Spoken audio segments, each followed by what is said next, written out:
جميلة الجميلات اللي اعتزلت الفن لأنها كانت بتشوف شيطان في المراية. مديحة كامل اللي لقبت في وقت شهرتها بأميرة السينما المصرية بسبب جمالها وملامحها الهادية. مديحة كامل ما كانتش محتاجة مكياج، هي جمالها كده طبيعي.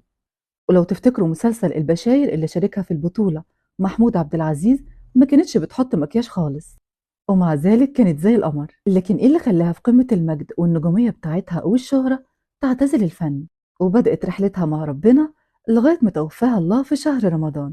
مديحة كامل وهي بتصور فيلم بوابة إبليس كانت بتبص في المراية فتشوف شيطان، بتشوف وشها بشكل شيطان. والموضوع ده اتكرر معاها كتير لدرجة إنها كرهت إنها تبص في المراية، وفعلا كلمت المنتج وقالت له إنها قررت تعتزل الفن، وأخدت القرار بدون رجعة ولبست الحجاب بعدها. طلعت إشاعات كتير إنها اتصابت بمرض السرطان، لكن بنتها كدبت الكلام ده وقالت إنها كانت مصابة بمرض الروماتويد.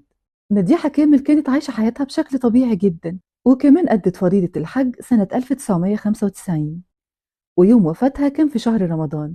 الفنانة مديحة كامل اتسحرت وصلت الفجر، وكانت متعودة بعد صلاة الفجر تدخل أوضتها وتقرأ سورة البقرة، وكانت تظبط المنبه على الساعة 12 علشان تقوم تصلي الظهر.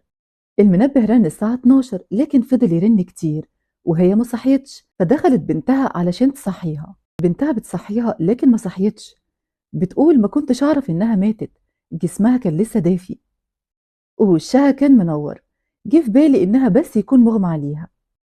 وكلمت المستشفى ونقلوها معهد القلب، وده كان قريب من بيتهم.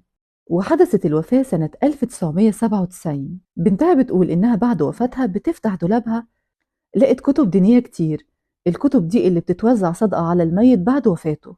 وفعلا اتوزعت الكتب دي صدقة على روحها. واكتشفت كمان إنها كانت بتعمل أعمال خيرية كتير جدا، والأعمال دي كانت سرية محدش يعرفها. ربنا يرحمها يا رب ويغفر لها، عاشت جميلة وماتت موتة جميلة.